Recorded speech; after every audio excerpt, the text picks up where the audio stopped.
l'occasion de ce 12e forum de la gouvernance d'Internet. Nous devons en grande partie notre présence ici aujourd'hui à une manifestation qui a eu lieu en 2003 à Genève et qui s'est poursuivie en 2005 à Tunis. Le sommet mondial de la société de l'information a lancé le Forum international de la gouvernance d'Internet et a consolidé l'approche multipartite de la gouvernance d'Internet. Il apparaît donc important que le forum s'arrête à nouveau à Genève, une cité qui concentre un nombre unique d'organisations et de sociétés actives sur le front d'Internet. Tous les jours, mesdames et messieurs, des centaines de personnes dans cette ville, dans les organisations intergouvernementales de l'ONU, dans les organisations internationales telles le Comité international de la Croix-Rouge et du Croissant-Rouge, dans les organisations non gouvernementales, dans les associations, dans les fondations. Ces personnes se battent pour rendre Internet plus accessible, plus performant, plus libre, plus ouvert, mais aussi plus profitable au bénéfice de tous, bien sûr.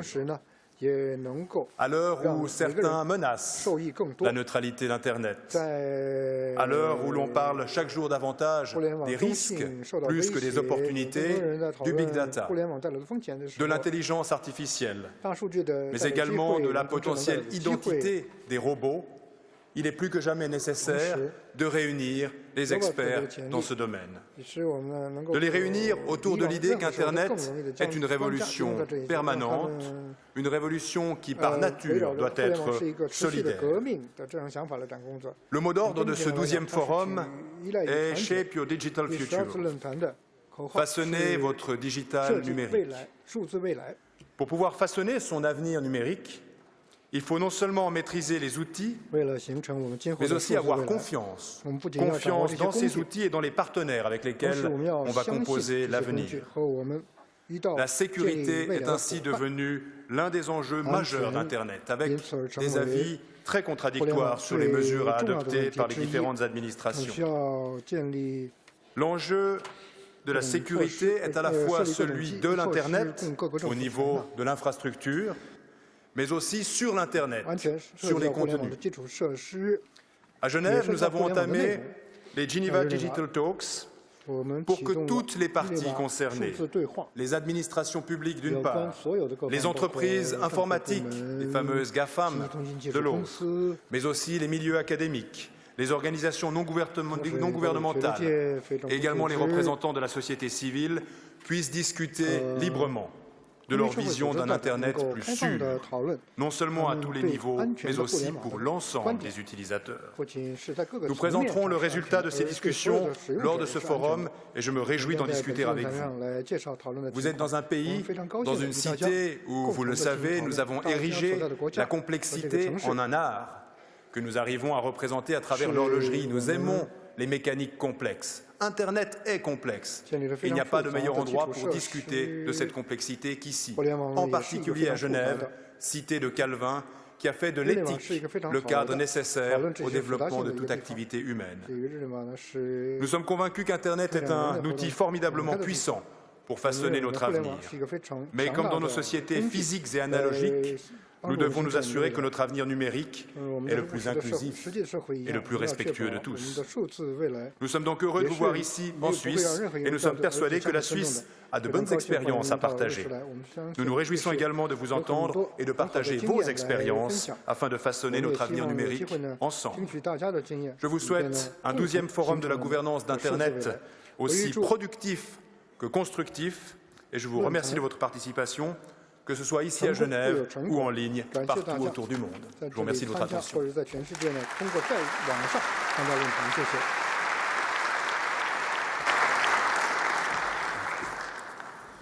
Thank you very much, Mr. Mode.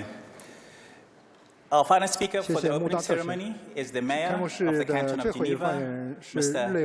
Remy Pagani.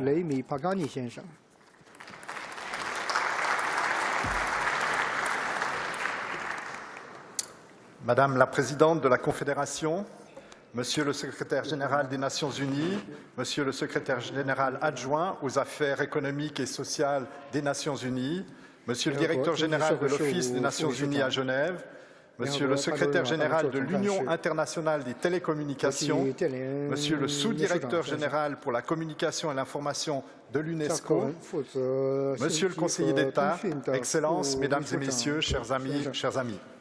En ma qualité de maire de Genève, c'est un plaisir et un honneur de vous souhaiter à toutes et à tous une très cordiale bienvenue à Genève, qui a le privilège de vous accueillir à l'occasion de cette 12e rencontre annuelle du Forum sur la gouvernance Internet. Notre ville est très heureuse de pouvoir ainsi permettre aux nombreux acteurs de disposer d'une plateforme d'échange, de dialogue de grande qualité sur des thèmes liés à l'évolution de la gouvernance Internet. Il est aujourd'hui indéniable que la croissance de ce réseau, ainsi que sa pénétration grandissante dans l'ensemble des sphères de la société, en font un centre incontestable d'enjeux économiques, politiques et sociaux. En tant que responsable d'une collectivité publique qui réfléchit à la façon de mettre en place des politiques publiques performantes et adaptées aux besoins de la population, la question liée aux avancées technologiques et aux possibilités offertes par Internet est évidemment cruciale. En effet, de nombreux problèmes sont à relever. La transition numérique est la propriété de toutes les organisations publiques ou privées, avec pour effet une guerre planétaire financière qui se livre en ce moment même, mesdames et messieurs. De même, la fracture numérique n'a pas été résorbée entre les pays en développement et les pays développés. Il nous faut donc garantir l'accès à une utilisation égalitaire à Internet. Internet est pour moi un bien commun, précieux qui fait partie du patrimoine de l'humanité tout entière. C'est un outil fantastique, dont le potentiel au service de la démocratie, de la culture, de la paix et du renforcement des droits économiques et sociaux de la majorité des habitantes et des habitants de cette planète est considérable. Les décisions récentes prises il y a quelques jours seulement par l'administration Trump aux États-Unis, cassant la neutralité du net, sont en ce sens plus que préoccupantes. Elles incarnent, comme d'ailleurs les éléments apparus dans le cadre des négociations TISA, une volonté de découpage et de marchandisation d'Internet pour en faire encore plus et une fois de plus un espace où domine le capital à la recherche de profit, un espace où les règles du jeu de la démocratie et de l'égalité reculent devant le pouvoir des grandes corporations. David Bollier a écrit plusieurs ouvrages sur le bien commun, sur ce bien commun en particulier. Pour lui, le principe de neutralité est un élément central grâce auquel Internet permet autant de création. Je le cite. Parce que Internet fonctionne comme un bien commun, il permet à n'importe qui de trouver d'autres personnes, d'établir une collaboration et de créer des choses nouvelles sans payer un tarif préférentiel, réunir du capital ou persuader des entrepreneurs qu'il s'agit d'une idée commercialisable. Cela n'a rien de nouveau, mesdames et messieurs. En France, après la Seconde Guerre mondiale, au sortir de la nuit hitlérienne, le Conseil national de la résistance proclamait déjà la neutralité de la correspondance et l'appliquait à la poste. Aujourd'hui, à Genève, en Suisse, comme ailleurs, la défense du service public postal, précisément contre les privatisations et leurs effets, est toujours une bataille populaire importante.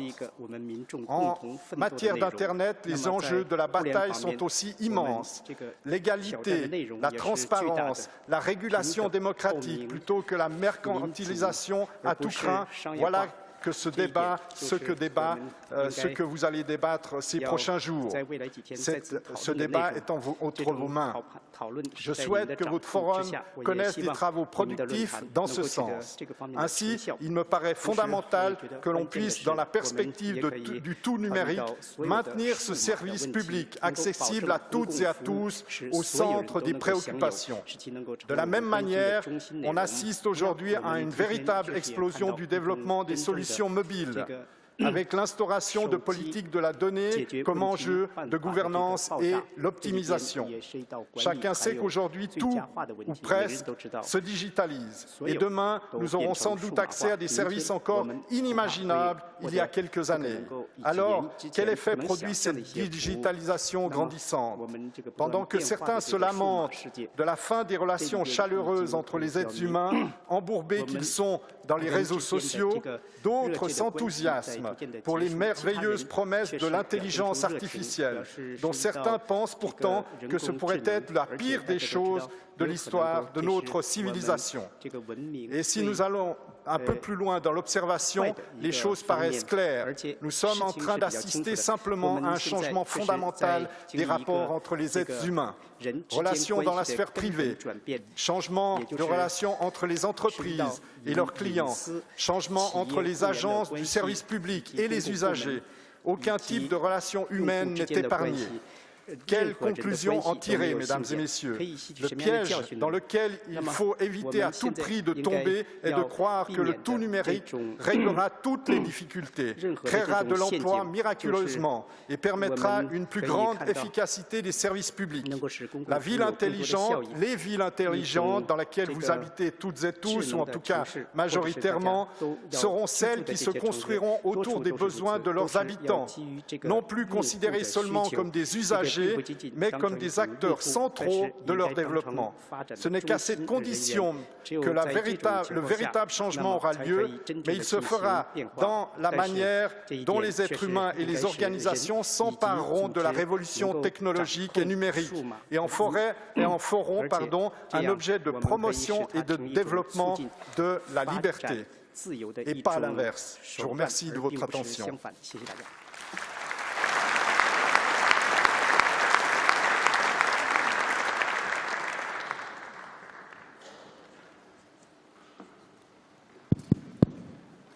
Thank you very much, Mr. Mayor. I would now like to call upon Under-Secretary General Mr. Liu to do the formal opening of the IGF meeting. 来正式启动我们 IGF 的会议。 Your Excellencies, as the opening ceremony is going to come to an end, in accordance with the customs of the Internet Governance Forum, I now have the honor to invite Your Excellency Ms. Doris Letat, President of Swiss Confederation, to assume the chairpersonship of the 2017 IGF on behalf of the government of Switzerland. Madam, please. 代表瑞士政府来主持我们这个2018年论坛的工作，现在请您。 Thank you so much. Well, I thank you, Under-Secretary General, for the kind words. And I have the pleasure and also the honor to accept the chairpersonship of this 2017 forum. Hereby, I officially open the forum 2017 here in Geneva. Thank you so much.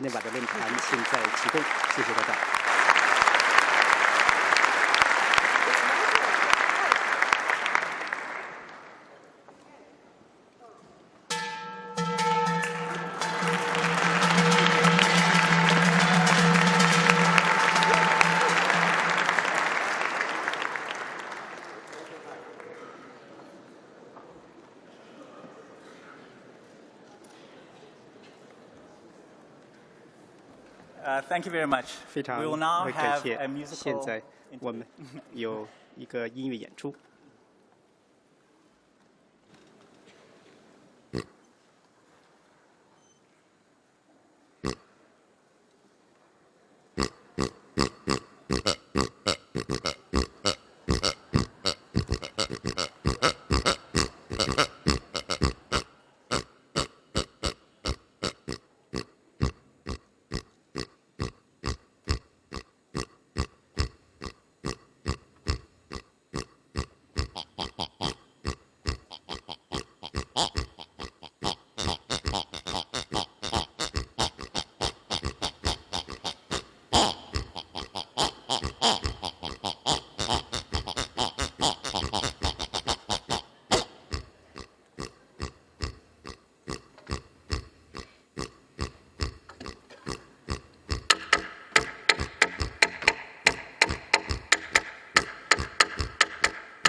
Enrico Lezen, ladies and gentlemen.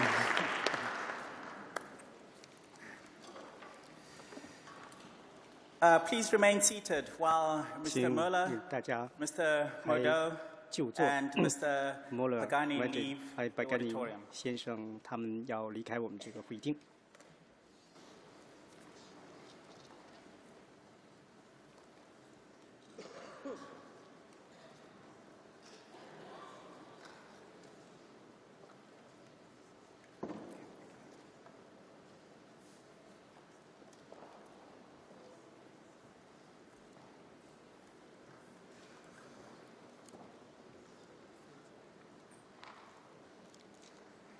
Thank you very much.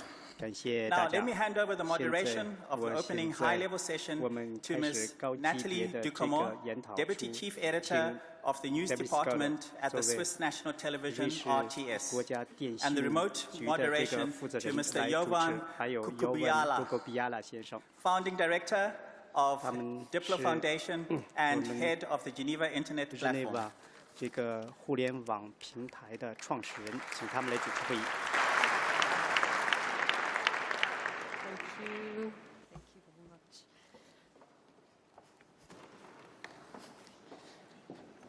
Thank you very much, 非常 Chen 感谢。 Ketai.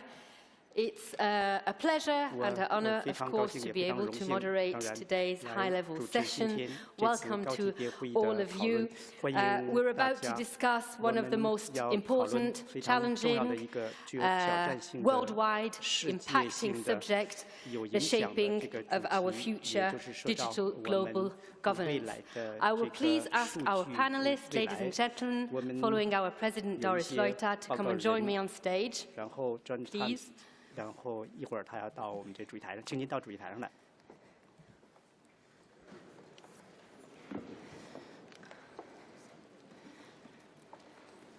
You will find your names tagged on the chairs. 大家的椅子上都有你们的名牌。 Madame la Présidente. 主席女士，请您跟着我。 Pas que je me trompe.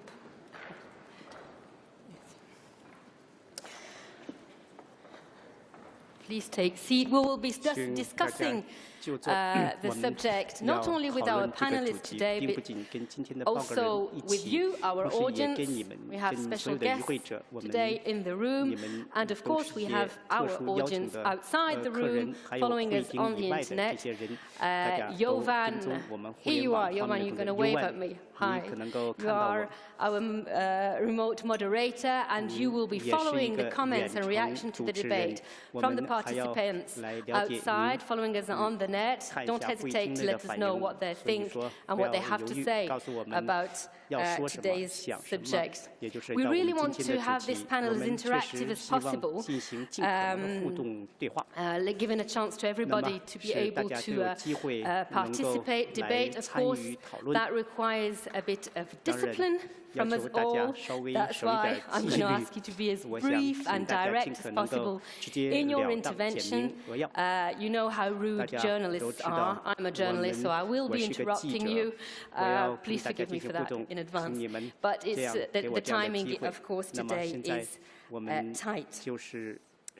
As we've heard, digitization provides unique opportunities for innovation, for growth, inclusion, development, but in recent times, the Internet has also been associated with growing challenges.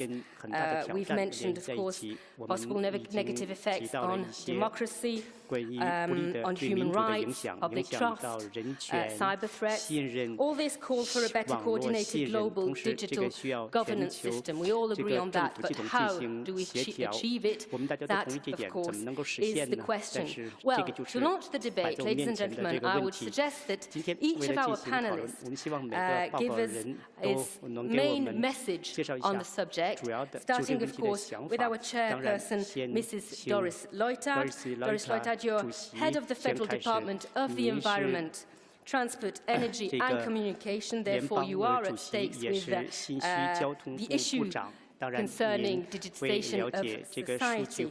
Please, what is your vision of the global digital governance in the coming years? Well, ladies and gentlemen, I think it was told before, confidence, trust in the Internet is of utmost importance, and I think for us as politicians, we see a lot of opportunities. We'd like that this helps to create new businesses, but for that we must have solutions that we can trust the information which is on social media and the Internet, so trust in the information. And in an era where we have fake news, where we have a lot of also information where we don't know, is it really a quality information, is it false, is it misleading?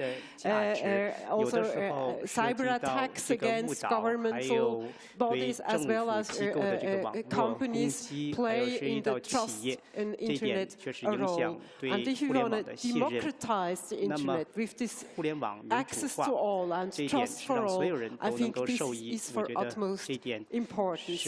And that leads me to my second point. We know that billions of objects are being connected. We have from self-driving cars to objects to new technologies like blockchain being deployed on a large scale. A lot of new developments. And I think as a politician, At the end of the day, we need a governance structure for all this, because only a certain governance creates stability and predictability.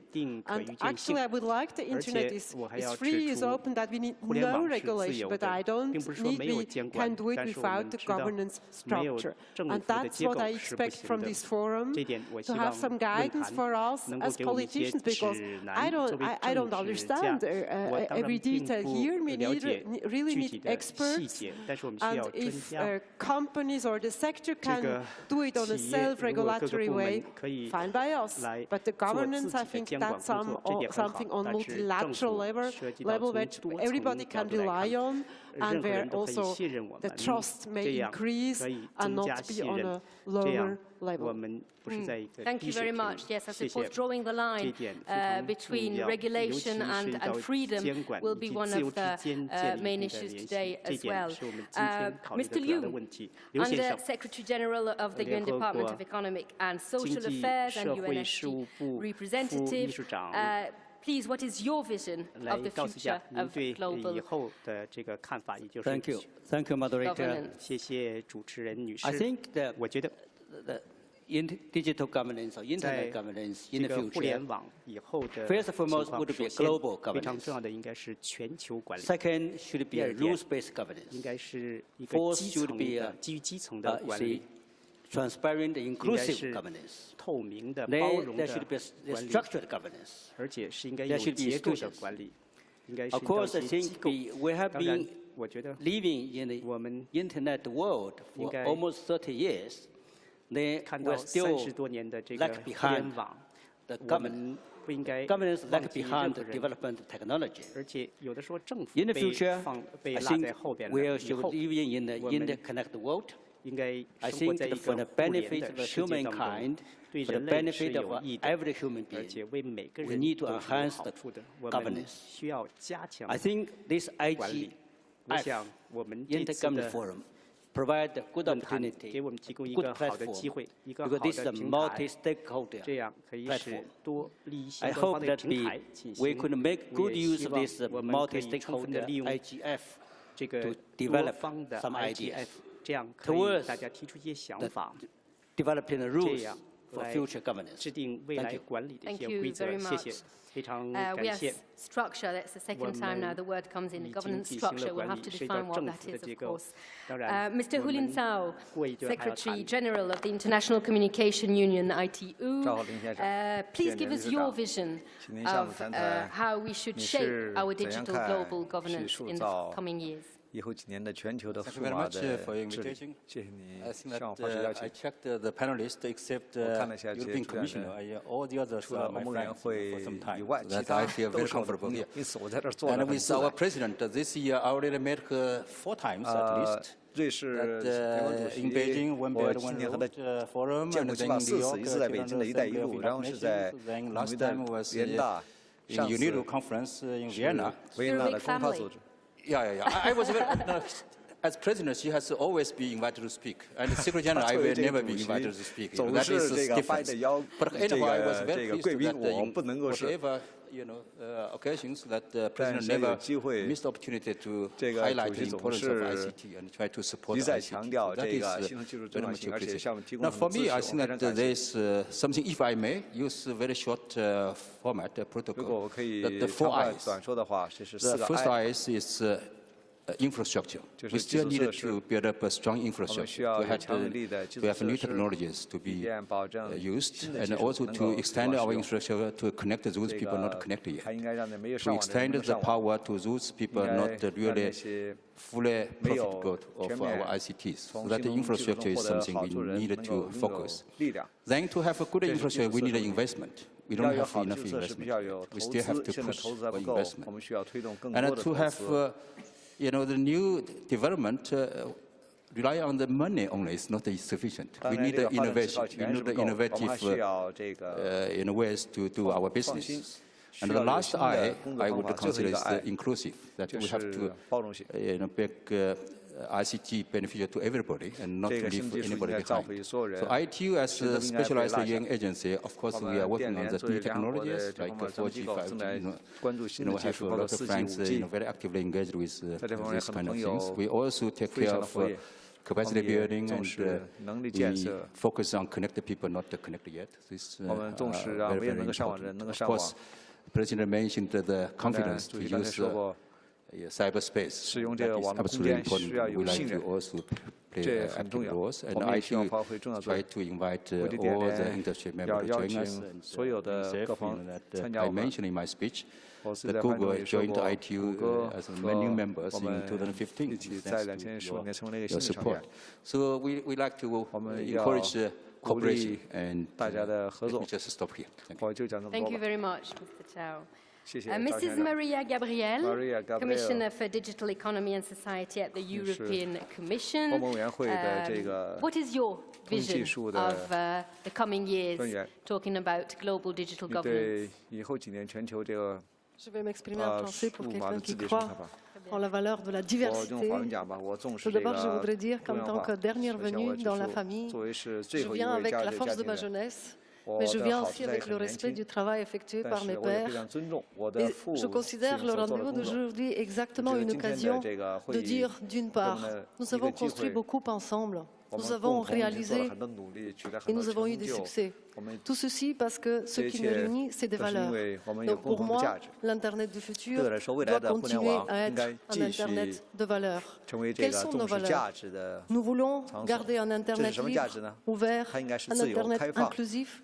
Nous voulons en même temps garder une vision optimiste et face au nouveau défi d'avoir un Internet plus résilient, plus transparent et plus digne de confiance. Voilà le mot-clé qui est prononcé. Aujourd'hui, nous devons œuvrer davantage pour que les nouvelles technologies, l'Internet, l'automatisation soient davantage perçues par les citoyens comme une opportunité et non pas comme une menace. Donc pour cela, je pense qu'il est temps de regarder de plus près la question de la mise en œuvre, de l'application de ces valeurs, de ces politiques, et quelle est la responsabilité de nous tous dans cela. Je considère que nous sommes tous responsables du futur de l'Internet. Si on échoue, on échouera tous. Si on réussit, on réussira tous. Et pour cela, je pense que d'une part, l'un des aspects les plus importants, c'est vraiment les compétences numériques. Aujourd'hui, nous devons veiller à ce que les citoyens puissent regarder ce futur de l'Internet avec une confiance qui, elle, viendra de la capacité de bien se servir des différents outils qui sont mis en œuvre. Aujourd'hui, c'est important de se pencher sur les questions de niveau de sécurité des appareils connectés. Aujourd'hui, c'est important aussi de continuer à œuvrer, à développer la pensée critique. C'est elle qui nous permettra de distinguer les fausses nouvelles, de voir la diversité de l'information et de pouvoir continuer à défendre nos valeurs. En même temps, je crois qu'il y a une méthode de travail que nous devons garder et c'est celle-ci. Nous devons continuer à travailler ensemble. Ce n'est qu'en travaillant ensemble que nous pouvons obtenir des résultats. Et pour cela, l'IGF est un point clé. C'est le forum grâce auquel on avance tous. Et je pense qu'il faut continuer dans cette direction-là. Donc un futur qui passe par l'Internet de valeurs, un Internet qui est centré sur l'être humain, qui passe par les compétences numériques, un Internet dans lequel il y a de la responsabilité dans la mise en œuvre des principes et des belles déclarations que nous avons si souvent parfois tendance d'entendre. Après tout, juste une dernière chose.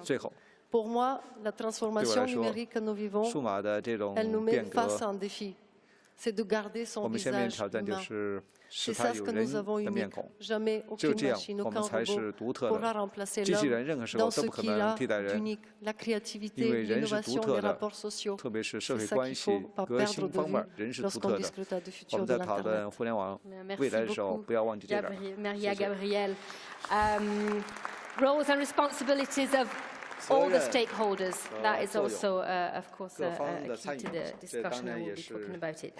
Mrs. Cathy Brown, you were just about to have a sip. Sorry about that. President and Chief Executive Officer of the Internet Society. You lead the Internet Society in its mission to keep Internet open. We've heard about it and beneficial to all people around the world. We're talking about these values that you are promoting. What is your vision in the coming years of the global digital governance? So thank you so much, and thank you for having us here, and for all of you being here to think through these very important issues. I think what we hear from folks on the stage and through the opening was a commitment to an open, free, globally connected, secure network. But that is not a foregone conclusion.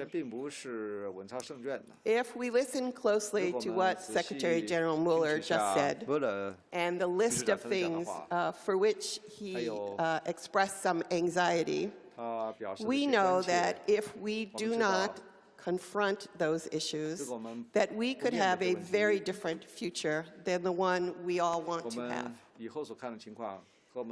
The Internet Society feels some urgency around this issue and some need for us to recommit ourselves to what we say our model is for working through these serious problems.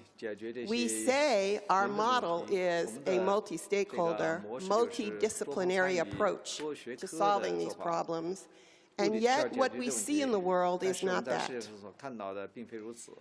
The folks in this room who are between 18 and 30, and there is a number of them who are here because they know their future depends upon the answers to these questions, will be in charge in 10 years. And they will not be people who grew up without the Internet. In fact, they will have grown their whole lives on the Internet. As one of the wonderful women who I met this summer when we were in Kenya said to me, the Internet is our life. If the Internet is our life, then governance is about the way we live. And thus governance is on a very local level. It is on a regional level where people live and breathe. And it is on a global level. And to think that we will only talk about Internet governance in this space as a global issue is a wrong way to think as the Internet goes around the world and changes and evolves. So my view of the future is we have a choice to make. And my call to this assembly is to think about that with some urgency and some clear-eyed notion of what it is we have to do. And that this assembly thinks about where those decisions are being made, prepares itself to go and be accepted at those tables and to have a voice in the future. Thank you very much, Mrs. Brown. Mr. Loeb, Eric Loeb, thank you. Senior Vice President, International, External and Regulatory Affairs of AT&T. You're one of our private sector representatives in the big family today. Thank you. What is your vision of the digital governance in the coming years? Well, thank you so much. It's a pleasure to be here today, and thank you so much for hosting us. Today, I'm pleased to speak here and represent the International Chamber of Commerce. The ICC, based in Paris, has representation in 120 countries and is the voice of business, and it has an observer status with the United Nations. There are 2 points that I'd like to share about how it is that we govern within the multi-stakeholder process. And the first one I'd like to get at by honoring the memory of a giant from the private sector who has been a part of the IGF from the beginning, and it is with sadness that we lost Joe Alhadeff this year, a person who so many people in this room know. And I mentioned Joe out of memory, but also out of respect for how his work embodies the way we want to work together in the multi-stakeholder process, and that is with collegiality and collaboration. It's fact-driven, and it's with empathy as well. It's with an eye to solving problems that are immediate, but not losing sight of the long-term and where you need to be. And with all of this, we have to be thinking about the consequential issues. So I think of Joe and I think of all of our work and how we work together across our various interests to achieve progress on shared and important issues. The second issue I want to bring up is something slightly different, but also of how we govern. It is wonderful that we are all here in this room. At the same time, we think about inclusiveness and we talk about inclusiveness all the time, and we are all here with a technology orientation. Yet there is so much that we need to do in the coming years to actually utilize that technology in innovative and strategic ways so that one need not travel halfway around the world and to physically be in the room to have a voice and to have input. So as we work in the coming years, whether it is with virtual reality, with tools of collaboration, we should aspire that for someone who is not here, who can't be here for financial reasons, disability reasons, or you can go down the list, have just as much an impact as participation as is here. So those are just two initial thoughts on where we should go in the future and how we shall work together. Thank you very much, Mr. Lube. Minister Hassanul Hakinou, hello, thank you for being with us. You're the Minister of Information of Bangladesh. We would like to hear your vision of the coming years in terms of global governance. Thank you very much, Your Excellency, President Doris Leuthard, co-panelist, and of course the moderator. Well, we are in the third ICT revolution, but the race for the fourth industrial revolution is on, and the world is parallelly entering the fourth industrial revolution. But there are certain unfinished tasks, and to fill up the gaps, along with other deficits. I want to mention only 3.9 billion out of 7.5 billion population of the world are offline. Well, I fully agree with the Swiss President. Conference needs to focus on needs of the citizens of the world, and digital governance will adapt to their needs. So also I do agree with His Excellency, the Secretary General of the United Nations, who made some words of caution on the misuse of internet. Having said that, I think if you want to shape the future of the digital world, there are certain issues and constraints. Number one, threat of cyber criminals, cyber wars in the cyberspace. Two, lack of digital literacy and capacity in the least developed nations and developing countries. Third, states and peoples of the globe are yet to cope up with the fast developing digitization process. Fourth, lack of digital economy management. Five, management of the internet. So I said, so it is our time to shoot the time-worthy pro-people idea arrows with our internet bows. And let us say yes to human rights, no to terrorism and cyber criminals, and denounce engagement of the net system. Having said that, I want to propose 4 global agreements. Number one, a cyberspace treaty. Number two, a digital economy framework under United Nations format. Third, universal declaration on right to internet as a basic human right by law. Four, multi-stakeholder democratic governance of the internet under UN sanctioned format. Having said that, I propose 7 action plans. Let us connect the unconnected, content development in the mother tongue, remolding of the education system to develop ICT literate citizens. Third, fourth, widen the role of the government to develop the infrastructure. 5, removal of the transboundary barriers and constraints for e-commerce, trade and business. 6, sustainable development compatible digitization to erode social, economic and digital divide. 7. Safe, accessible and affordable internet for all. I hope the conference will look into my 4 global agreements and 7 action plans. Thank you very much. Thank you, Excellency. Thank you very much.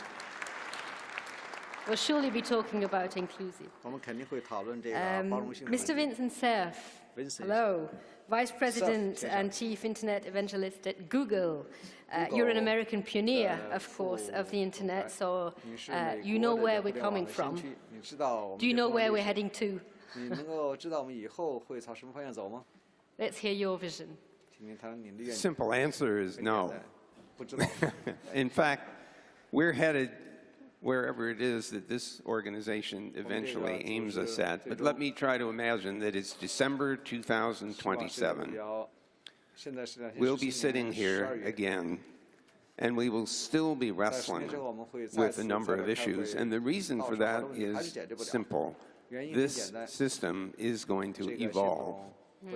It's our use of it, it's the creativity and invention that surrounds it that will cause us to continue to talk about Internet and its governance. But I'm going to try to make some predictions. There will be at least 6 billion people online by 2027. There could be more, but some of them may not want to be online. And that might even be our fault if we don't do a good job on the governance front. Second, if the IGF is successful, so I am conditioning everything else here on that, then there will be increased multi-stakeholder collaboration around increased safety, security, reliability, stability, and privacy practices aimed at increasing trust in the Internet. There will be more attention to cyber literacy, to improve entrepreneurial incentives and capacity for business development, and also to assess the quality of content found in the net. We will have a responsibility to do that assessment. No one else can do that for us. There will also be a long-term enhancement of Internet infrastructure, especially for rural populations. We will solve that problem. There will be a lot more attention to local content and languages for all the world's users and increased access to the world's public information. And finally, I sincerely hope that there will have been a successful defense against the fragmentation of the Internet. Thank you very much, Mr. Vincent. Mr. Lakshmi Puri, hello. Deputy Executive Director of UN Women. Thank you for being here. Well, you certainly know about coordination and strategic partnership, in your position. So what is your vision of how we should all collaborate in the future for a good digital governance? Well, as UN Women, we're very pleased that a woman and President of Switzerland takes over the chairmanship of this forum. And this is a gender equal panel, almost, I think. It is. Applause. But as UN Women, of course, we look to a future which is led by, participated in, and beneficial equally to women. And we also look to women shaping that future proactively. And we look to a future where governance enables bridging of the digital divide, of women being brought to tech, and tech going out to women. And the digital revolution delivering for gender equality, women's empowerment, and women's human rights. Because that purpose has to be served. And also delivering for the implementation and enabling the implementation of the historic gender equality compact that has been arrived at in the last 5 years, including, of course, the Beijing Platform for Action, as well as the Agenda 2030 and Goal 5, SDG 5, and we always say high five to that. And so the Internet world must deliver on particularly 5B, which particularly points to how enabling technology can serve gender equality. So that's very clear. The other aspect that I would like to highlight is harnessing the opportunities. How can governance harness the opportunities, the enormous opportunities that the Internet presents for women's empowerment, whether it's education, health, skills, capabilities, jobs, entrepreneurship. You look at every aspect, it has a huge force multiplier effect. So that governance must lead to that. And what does that mean? That means in every aspect and tech sector. It means in every development and application, because there's, everything, the devil and the God is in the detail and in application, right? So global, regional, national level, and local level. And it's not enough to mainstream gender equality policies, but it's important to target and visibly prioritize by all stakeholders. And it's also important that government policies and special measures are brought into play, and special measures is something I would really like to emphasize. It's not enough to generally pay lip service unless you take special measures, unless you invest in specific targeted policies and measures for women and girls to benefit from and participate in Internet governance and in Internet policy, in the Internet itself, we will not be able to really achieve the purpose. Educational and research institutes, civil society, private sector, tech community, content providers, and also multi-stakeholder initiatives. Everybody has been talking about multi-stakeholder governance. And also social media engines, and some of them are now equally participating with us in some of the initiatives for norm change, social and cultural norm change, which is so crucial for gender equality. And that's a very important opportunity as well. It can be a threat. So we have to also use that. On the other side, if I may, this is my last point. On the other side, I think it's equally important that e-governance initiatives really reach and involve women and target women and girls. So that's something, that's the other side of governance. And as I said, our dream, our vision is a planet 50-50, where there is Internet 50-50, digital revolution 50-50. Thank you. Seeking for equality. Thank you very much. Let's go to Mr. Masahiko Tominaga. Vice Minister for Policy Coordination at the Ministry of Internal Affairs and Communication of Japan. Thank you for being here. We were just mentioning the importance of governance. What is your vision of the future? Thank you, Coordinator. Development of the Internet and the rapidness of the digital revolution has been far beyond any of our imaginations.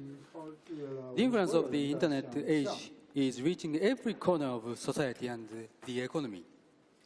The magnitude of the Internet effect surpasses the encompassing experience of human existence, well beyond anything encountered during the previous revolutions. Digital governance up until now has been falling behind the rapid changes spurred along by the ever-advancing technologies.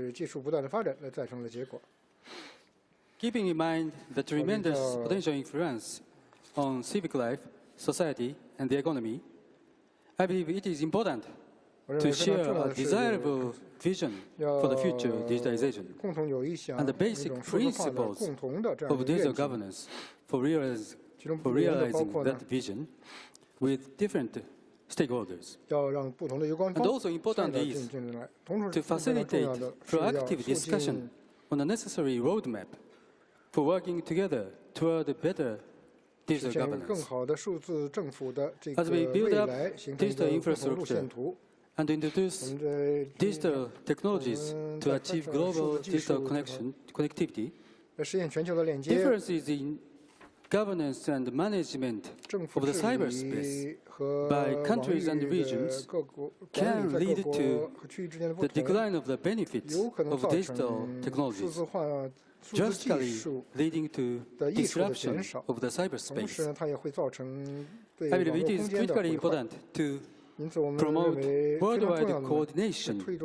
In other words, harmonization of digital governance to maximize the benefits of digitalization for everyone. I also believe when harmonization of digital governance broadens globally, the benefits from digitalization will grow much bigger. As we all know, digitalization has been developed by participation and contribution by various stakeholders, and I strongly believe this multi-stakeholder participation must be continued.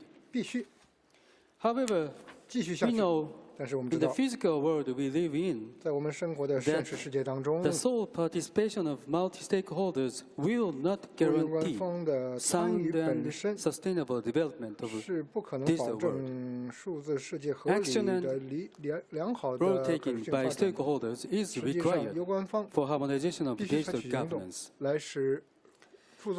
I believe one of the most essential technologies in the digital world is artificial intelligence, or AI. And I am promoting proactive global discussion on AI based on the ideas I have mentioned today. The Organization for Economic Cooperation and Development, OECD, is taking a leading role internationally concerning the discussion of various aspects of AI, and is holding a workshop during this Internet Governance Forum. I am supporting its initiative. Thank you very much. Thank you very much, Mr. Tominaga. Let's go to you, Henriette Esterhuizen. You're Director of Global Policy and Strategy for the Association for Progressive Communications, the APC. That's an international network of organizations working to support social justice and development. We're talking again about some of shared values here. What is your vision of the future of the governance of Internet? My vision, if it's based on what is happening at the moment, would be a very dark vision. And I do hope that we can divert from that. To do that, I think we have to acknowledge that much of what we think and say about the Internet and Internet governance is based on a fantasy. Maybe the fantasy, but not just the fantasy in a negative sense. I think the hopes and dreams of the early innovators, the people who built and created the Internet, as a space where you can be yourself, where if you're a minority, a sexual minority or a cultural minority, or someone who's politically oppressed, you can express and tell your story and gain solidarity and support, where you can gain knowledge, where you can gain economic opportunity. And in fact, I think what is happening is that the Internet in many senses is really just reflecting the world as it is, which is a world full of inequality, full of violence and disruption. I think for us to take some sense of control as a community and to change this trajectory, we need to acknowledge that it's not so much the network that we don't trust, it's one another that we don't trust. Users can't trust corporations to deal with their data responsibility. We can't trust governments to not disrupt the Internet and shut it down in many parts of the world. We can't trust that we are not being surveyed, that journalists are not being targeted by the regimes who don't like what they say. So to change that, I think we need a governance framework that's based on principles, that is based on some norms that respect the technical integrity, the core, the publicness of the internet, and that abide with human rights, and that also tackle some of the social challenges, such as gender inequality. I think we're at a point where openness on its own also implies openness to abuse, openness to exploitation, openness to breaking the power of the internet to be a force for good. I also think we need norms that look at competition and innovation, access to entry. So also norms and rules that ensure that from a market perspective, the internet is a more open space than it is becoming at the moment. So that, I think, is actually the really tough challenge, that we want openness, but we need to look at what form of engagement, regulation, partnership between different stakeholders, public sector and private sector, is needed to really protect that openness. Thank you very much. Vincent, you wanted to react? Thank Henriette for making a very, very clear observation. I'm going to amplify it by making the following. Offering you the following notion. The internet today and the World Wide Web is a reflection of the world we live in. We can't run away from that, and if you try to change what's in the mirror, nothing happens. You have to change what's reflected in it. Let's use the internet and its reflection to tell us about our society and how it needs to change. And I think that is the call that Henriette puts on the table. And I support that. But should we use some regulations, some laws, some very official policies to aim to that, to reach that purpose? I'm not sure that you can pass a law that changes human behavior. I think we have to get humans to want to change. You can threaten them. You can say, if we catch you doing this, there will be consequences. But in the end, we have to want to make the society we want to live in. Making the rules and enforcing them doesn't necessarily create the society that we want. But we can understand on the governments, people representing governments, you're probably thinking, at least if I had a set of rules that I could apply to sanction things when they're not going well and to respect all these values, that would be helpful. Doris Leuthard. I think a lot of laws we have today, civil laws, are also applicable to cyber. And I think we just must adapt it and also say to the public when your criminal initiative is the same if you do it on the ground and in cyber territory. So we must also say this clearly. We don't need to have a new penalty law. Actually, the civil laws of today are mostly applicable also to the cyberspace. I think I would come back to and thank the Minister from Bangladesh for his very concrete proposals.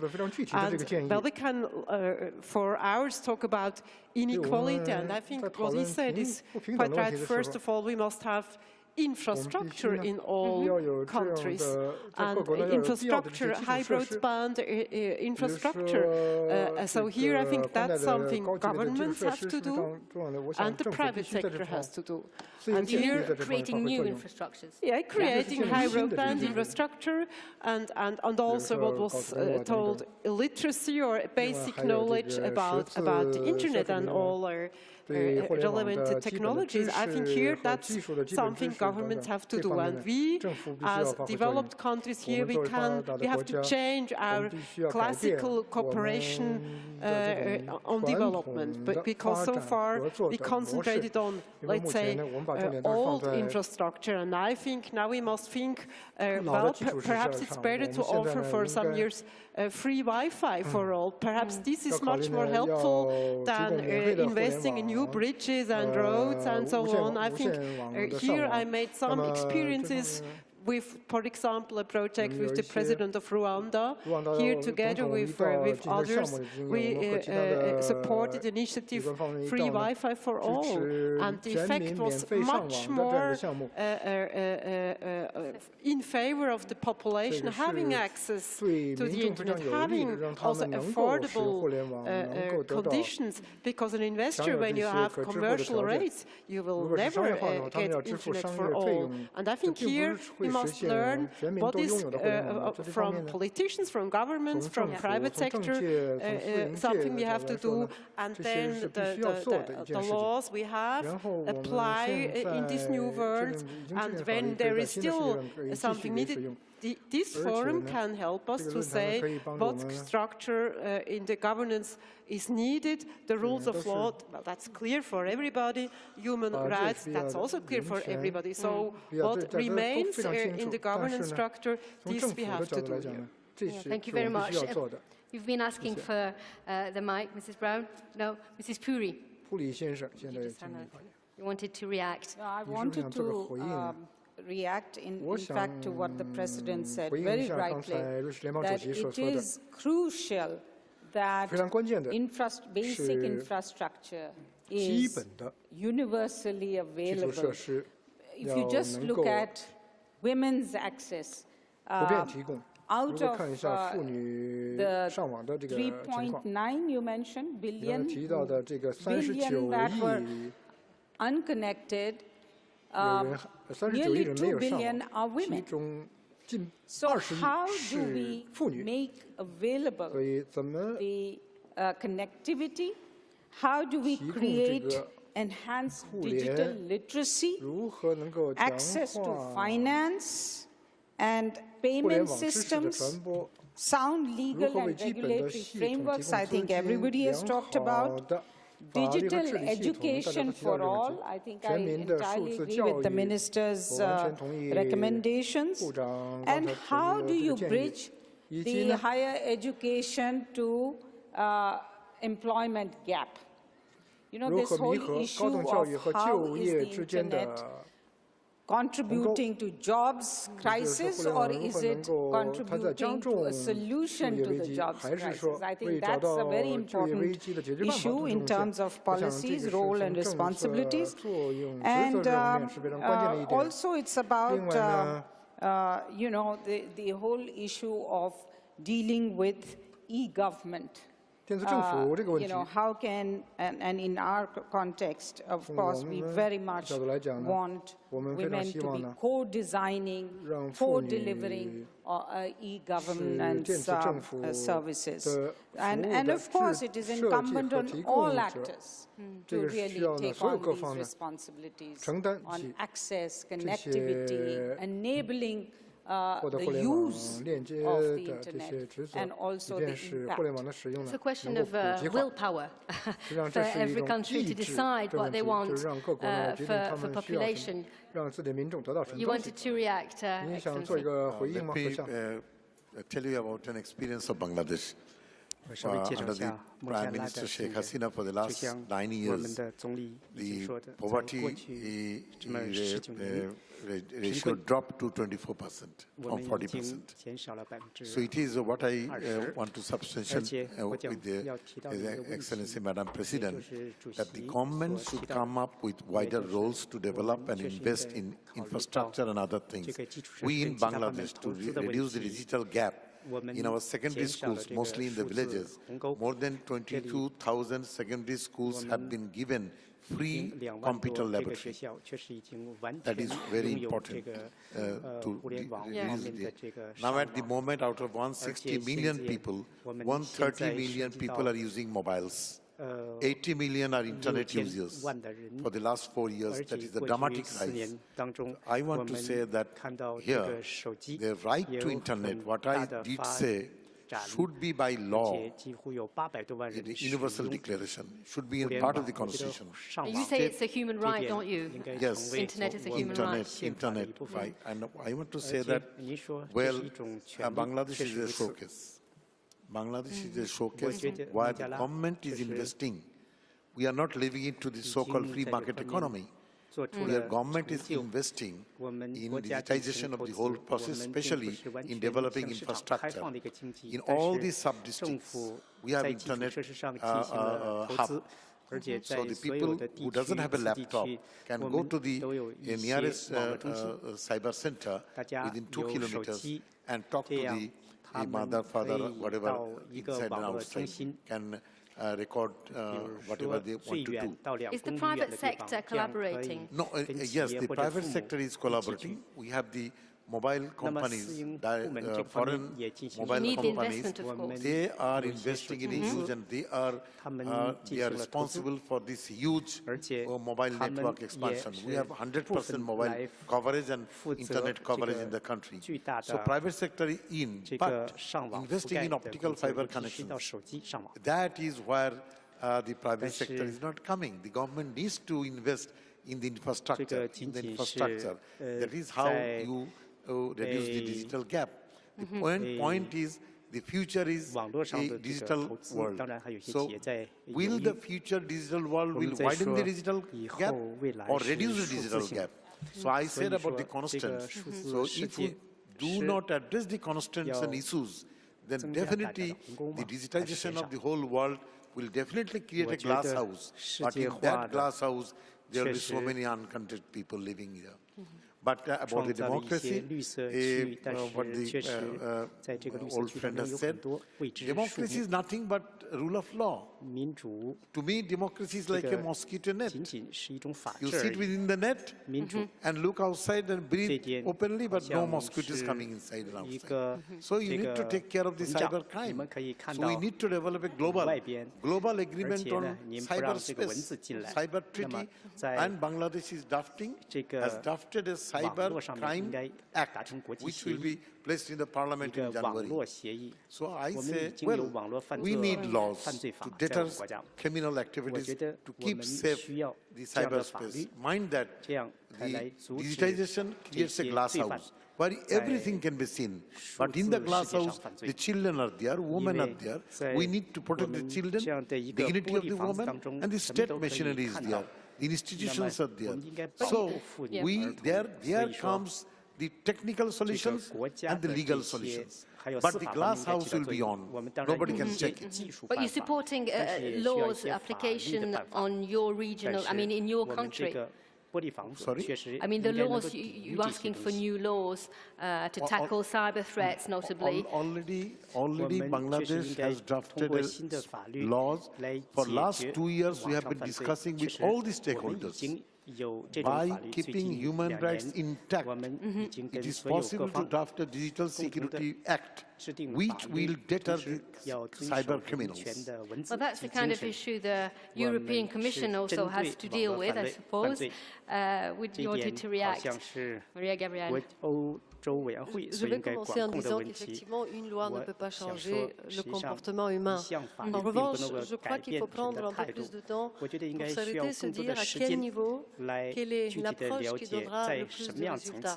Et c'est là où on s'aperçoit qu'au niveau institutionnel, il y a des règlements, des lois qui sont ceux qui assurent la sécurité juridique, la prévisibilité, la durabilité, y compris lorsqu'on parle d'investissement, parce que c'est ça qu'on veut. De même, il y a aussi des initiatives législatives qui doivent servir juste de catalysateurs. Nous ne pouvons pas nous substituer à l'initiative privée, à la société civile, à la force de raisonnement et de l'initiative individuelle. En revanche, nous pouvons servir de ce type de catalyseur avec, je donnerai les deux exemples. Wi-Fi for EU, un projet pilote que la Commission européenne va lancer au mois de février. Entre 6 et 8 000 communes en Europe vont recevoir cet accès gratuit à l'Internet à des endroits publics.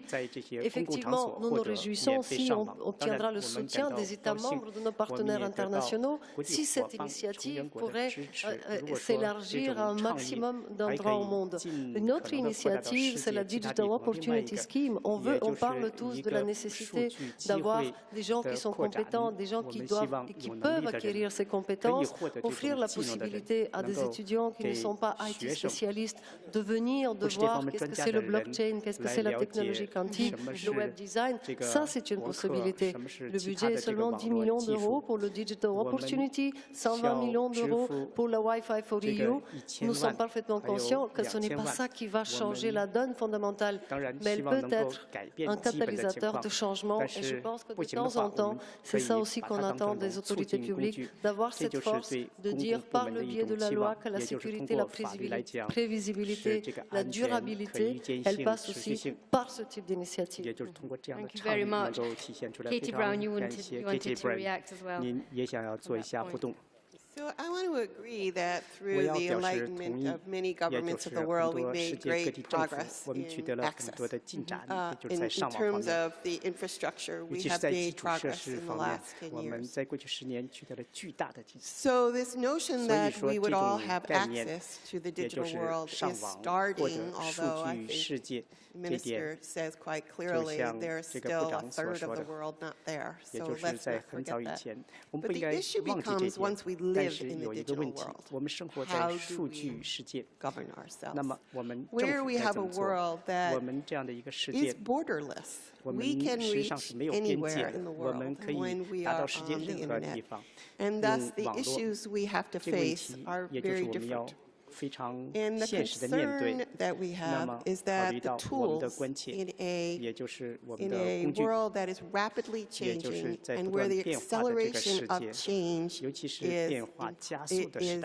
is increasing every day. So it's not just that change is fast, it's that the acceleration of change is fast, that we're not equipped to adjust and to incorporate the needs of the various stakeholders, the voices, the aspirations of those stakeholders, that governments tend to be slow on purpose, deliberative, they say, and yet we live in a world that decisions need to be made, and they need to be made across borders, and they need to be made in ways that we never had to before. The hack that just took the identities of the credit agency didn't happen in the jurisdiction of the local police. It didn't.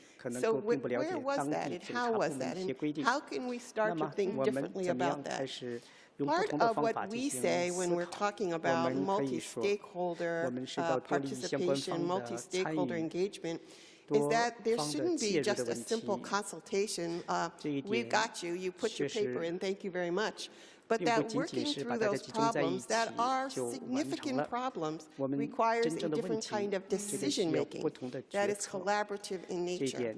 So while as I listen to everyone, I actually agree with those outcomes. I don't disagree with those outcomes. The question is, how are we going to get there in an inclusive way so that those who need to have a point of view that is not one that is readily understood by various folks have the opportunity to present it, have the opportunity to be involved in the actual decision-making. So to the extent that we all agree on what the outcomes will be, I'm not sure that we agree on the processes, because the processes have remained the same. Through these 20 years, the government that I serve is doing things the exact same way they did 20 years ago. The exact same way. Meaning, nothing has changed. One example. Pieces of paper are put in by people who call themselves they are parties to the proceeding, and the parties to the proceeding can put the paper in, and the agency goes off and behind closed doors makes a decision, gives an order, it goes to court, and we do this nonsense, in my view. Instead of sitting down, trying to figure out a problem where we get a consensus view so that it's a sustainable ongoing decision that is made that can indeed give us some normative behavior. Thank you very much. Mrs. Sister-Houston, on the decision-making, the process of decision-making. I agree with Kathy's input. I think we do need to constantly interrogate how we make these decisions, how we come to solving these problems. And I think the IGF remains a really powerful platform to help us reflect critically on our own processes, on multi-stakeholder processes, and on policy-making processes more broadly. I do not think we need new laws. I agree absolutely. I think the rule of law is a very powerful powerful tool, and many people, if not most in the world, don't have access to it. So what we need to do is to make sure that they do, and that those laws that we do have and those international rights that we do have are adhered to. I think what's challenging, Kathy talked about the cross-border nature, that makes the decision-making process difficult. It makes the accountability also very difficult. And I think that's something that as a community we need to look at more. How do we hold actors who violate what we aspire the internet to be and who violate existing rights and obligations? How do we hold them accountable in this cross-border context? And just a comment on cybersecurity. I think cybersecurity legislation is a good example because it's usually made at the national level, but it also requires collaboration, adherence to global standards and tools as well. But it's also unfortunately often become a vehicle where states are introducing regulation that, for example, criminalizes certain forms of speech, which is not internet specific. So it's also a risk, but a very good opportunity for us to change how we make policy and to ensure that it's done collaboratively and respectful of rights. Thank you very much. Unfortunately, I think our president has to leave the panel, I have been told, so please remain seated and we'll let you just leave stage, and thank you so much.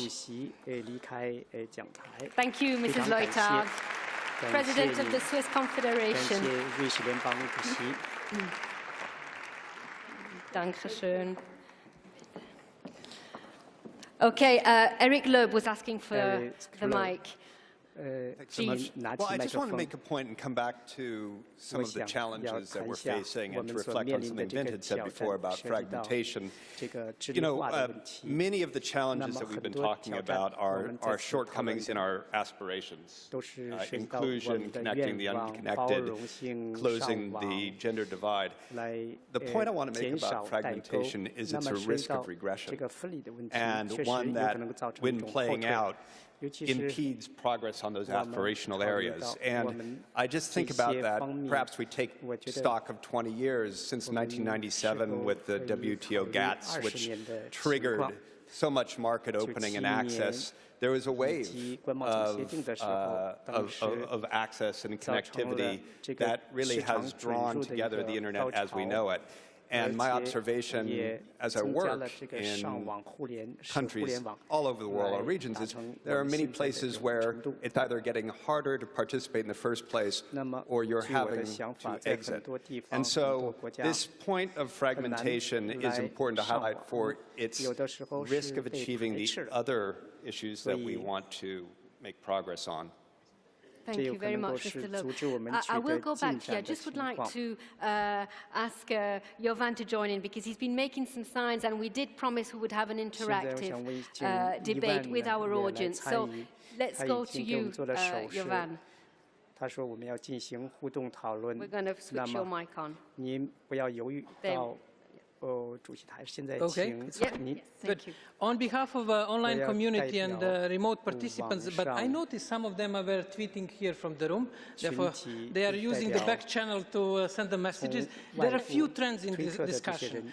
Vint's metaphor, as always, on the mirror triggered quite a few comments, with the two trends about difference between online and offline world, and then the question, can law change our behavior? It cannot change, but it can influence. And we need a law since Hammurabi's time till today. Therefore, that was one line about change influence. Then we had interesting discussion on values, which was brought by Commissioner, and it also reflected strongly in the comments. The question of urgency, which Cathy Brown brought, and the question of context, local context, and few comments on the tweet where the context is not related to residence. Then there was a question, who is missing here today? And there were two groups which are missing. People who are not connected, their lives are influenced, but they are not connected, and future generations, how we can protect the interests of future generations. Then there were quite a few more specific comments, which we'll summarize in the newsletter for tomorrow, but I know we are running out of time, therefore I'll pass the floor back. Thank you very much, Jovan. We have some questions in the audience too, so let's take a few remarks. Sir, I can see you. Just press on your mic and we should organize sound. Just wait for it to, you have to wait for the red light once you've pressed the button.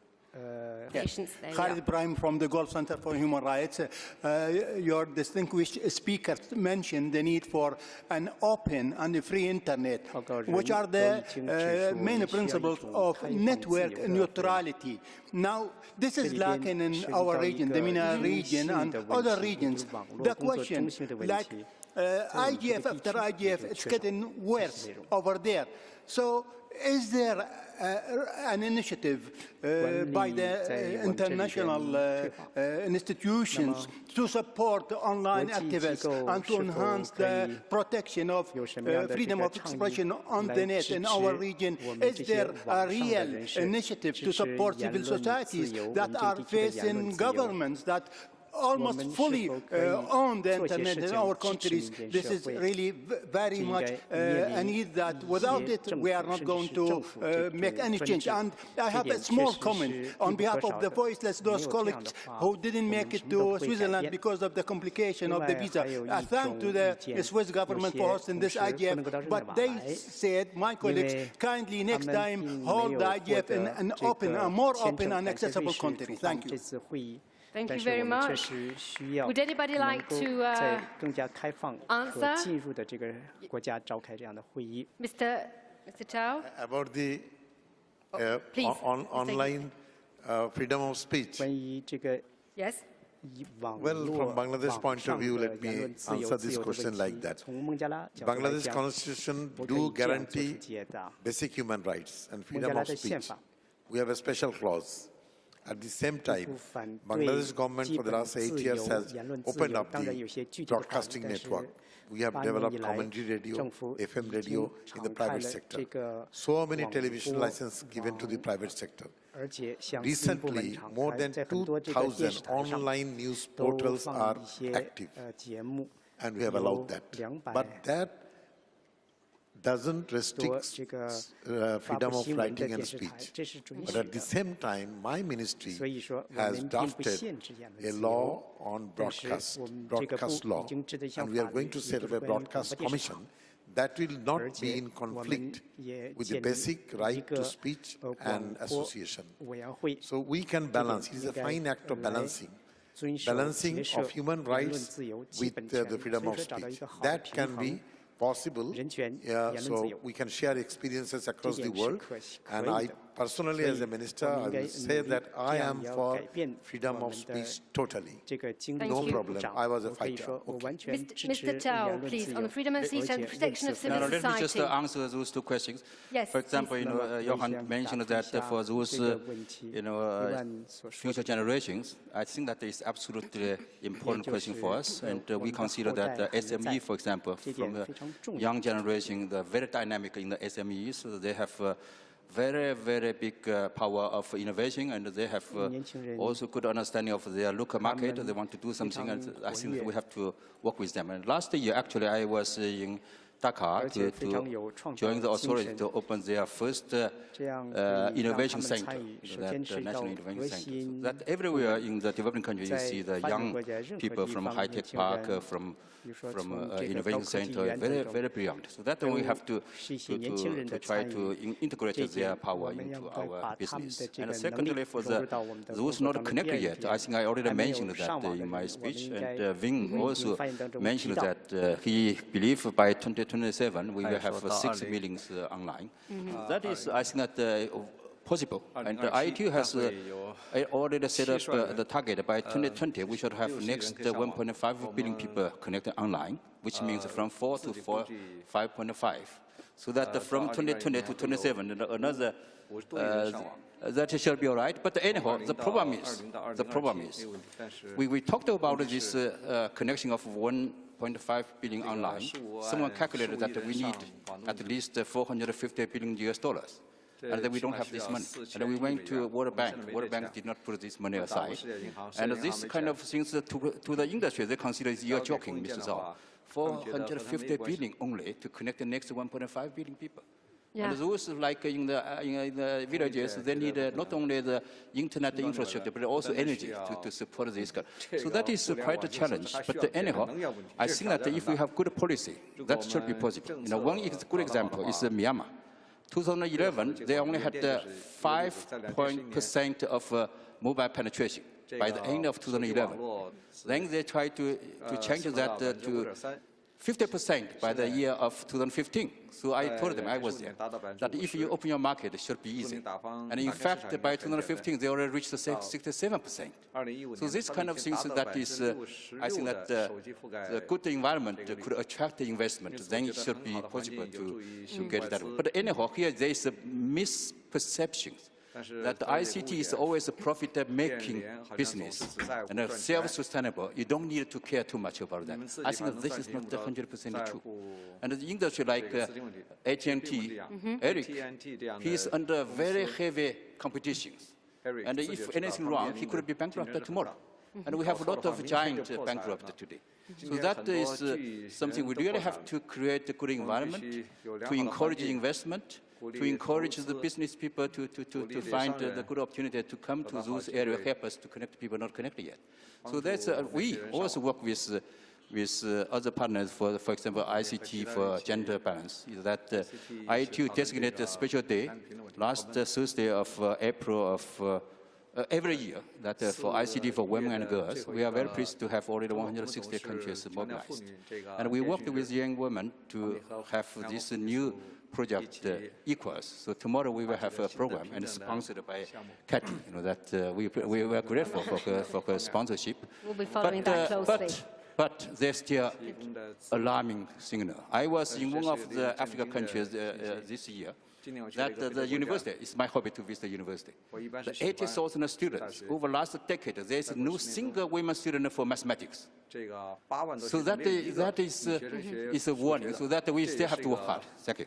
Thank you very much. Let's hear from our guests here in the room. Mr. Rashid Ismailov, thank you for being with us, Deputy Minister of Telecom and Mass Communication of the Russian Federation. We'd like to hear you. What is the comment you'd like to throw in concerning the debate? Thank you very much for the opportunity. The question was about how do you see the world, the digital world in 10 years. And I would like to take it back maybe 2 revolutions before to the industrial one. It started in England, as you remember, with the enclosures, so that eventually people were saying that the ships ate the man. Now, I mean, each revolution has a side effect, and I believe that this one, the 4th one, will also have it, considering that we haven't realized, comprehended the results of the 3rd one, of the information revolution. And we're now already going into the 4th one after, and the world is accelerating. After the 30 years of the information revolution, we're already in the 4th.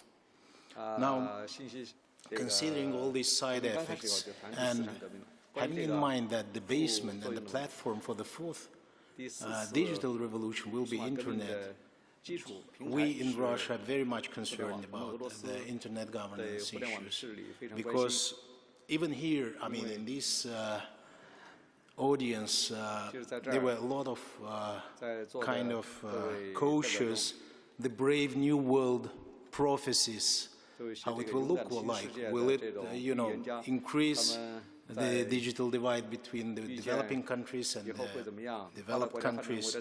Now, there are a lot of issues, and one of the main issues for our business, for example, is how to invest, whether the rules for the investments are existing or not.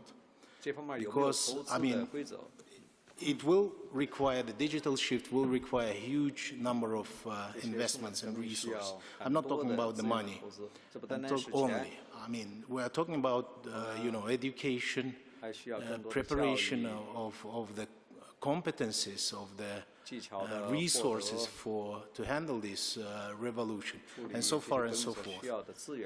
We're talking about health, social kind of impacts that this digital revolution will have eventually. We in Russia have started, at least, and I believe most of the developed countries already started with the programs. There's a program which is called Industrial 4.0 in Germany, and in Japan, in US. Most of the developed countries do have already their programs.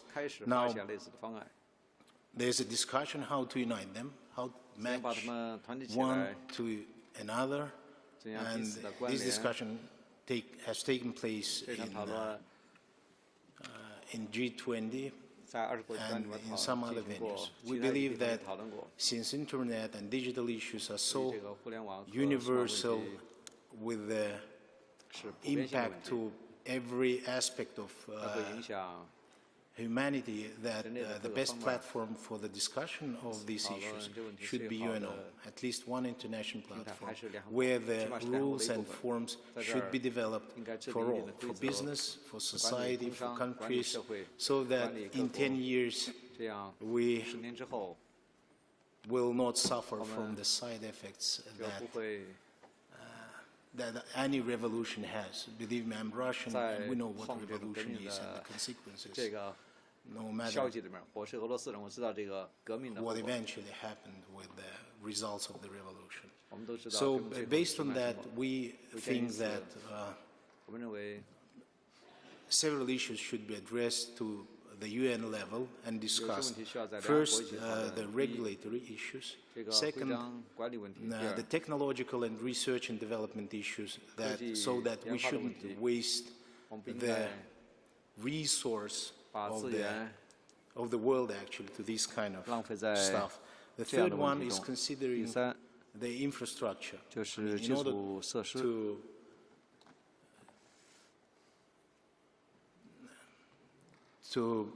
In order to actually see the result, the fruits of the revolution, we need to have an access to the services that this revolution will provide. For our country, the biggest challenge is territory, and for us, the infrastructure means a lot. Now, the fourth one is the issues regarding the international security, information security. 50 years ago, the internet was invented by, creative engineers and scientists, and I know, we can ask Lin Serve maybe, but even himself, he didn't predict that. He didn't predict what eventually it will look like. Now the stakes that we have are immense. They will touch upon and everybody. That means that we have to discuss all these consequences and issues on the very high level. And so far, we don't see any other place rather than United Nations organization. Thanks. Thank you, Mr. Ismailov. I'd like some reaction to that, the question of having the UN level engaged. Probably from you, Goran Marbi, from ICANN, CEO of ICANN. Thank you for being here. We often say that a big institution, big infrastructure like the UN can't be efficient enough in terms of following up the development of technology and the changes of lives, really. What is your opinion about Mr. Ismailov's statement? First of all, thank you very much for inviting me to give this short. I'm very happy to be here in Geneva at IGF. The simple answer to it is that we have excellent relationship with the UN system. We had Chairman Sao coming down to our meeting in Abu Dhabi. We have several interconnection points with the UN system. And we're very proud and very happy about it. But I think that to take a step back, to talk about. There's many questions about the multi-stakeholder model. During the last 25 years, the Internet is among, or if not, the fastest growing technology ever. And that is based on that users, people, saw the benefit of coming into this global network. During those 25 years, the multi-stakeholder model has supported this. And it's very much thanks to the multi-stakeholder model that this exists. We've been able to sort out issues that no one in mankind ever have seen before, because no one before have seen the effects of connecting people. ICANN, which is one of the partners, the technical partners to provide this service, is very proud to be a part of it. And we do exist to provide this service to the world. But we are at a critical junction when it comes to the future of digital global governance. I believe that it's important to have a diverse and constructive participation in meetings like this. Because Internet, as some people already have mentioned today, hits every part of your life. It has gone from just information sharing, that you today do a lot of your work, your life, even your love life, on the Internet. And therefore, I think it's important that anyone would have a say in Internet governance. In ICANN, we bring together governments, science, education, civil society, and businesses into one multi-stakeholder model. And that is because no one should control domain name systems, no one should take control, and no one should manage it without the multi-stakeholder model. And this is also important for the next billion users, 1.5 billion users. They're going to be very different from us. I claim that the current model has produced a lot of good results, but often for the elite. People with money, people who live in the cities, people who can understand, for instance, English as a concept, to read from left to right, or with a dot in the middle. We have to improve ourselves and do better so we can make sure that the next billion users, who will be primarily mobile, can use their own local languages, their own scripts in a better way, because that's the one we need to reach. The fundamental understanding is that by connecting people on one global network, something magical happens. It's something we should never forget. And I look forward to work with everybody in this room, with everybody here, to make sure we can shape this future together in a diverse and multi-stakeholder way. With that, I would like to thank everybody who's created the first 3 to 4 billion users of the Internet. Thank you. Thank you very much, Mr. Marby. Sat next to you, we also have Mrs. Farida Dwi Yarini, Secretary General of the Ministry of Communication and Information Technology of Indonesia.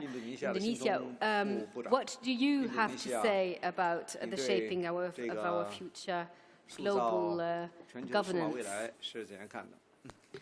Thank you so much for having us here.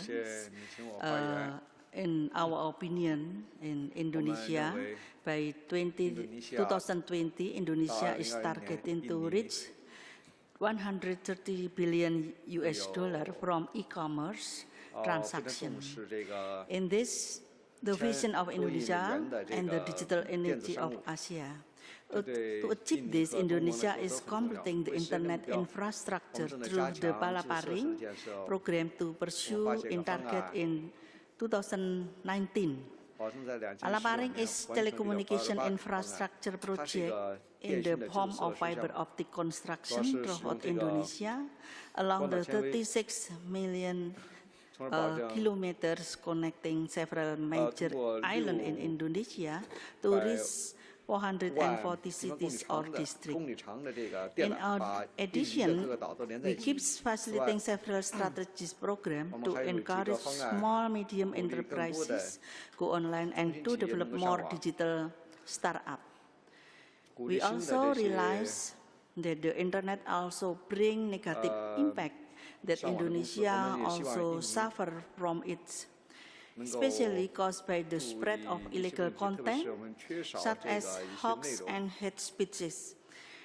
Therefore, we thus not only action in the downstream by enforcing the law or terminating the access to the illegal content, but also instead the government of Indonesia priorities the national digital literacy movement called cyber creation, a multi-stakeholder synergistic action as the upstreaming side. We are continuously working to improve the mechanism of internet governance with the spirit of multi-stakeholder. One of the efforts is by running a number of dialogue through Indonesia Internet Government Program, we call IGF, which has been introduced in 2002 and has hosted IGF Global in Bali in 2013. Last month, we just conducted our annually IGF Dialogue 2017, followed by almost 500 participants from various stakeholders. Finally, we would like to express our sincere gratitude to all parties for the preparation of the IGF 2017. Thank you. Thank you very much for your contribution. Jovan, I think we have, do we have a special guest by video? Special guest, Brad Smith, the president of Microsoft. He is going to deliver a video message. I guess it is ready.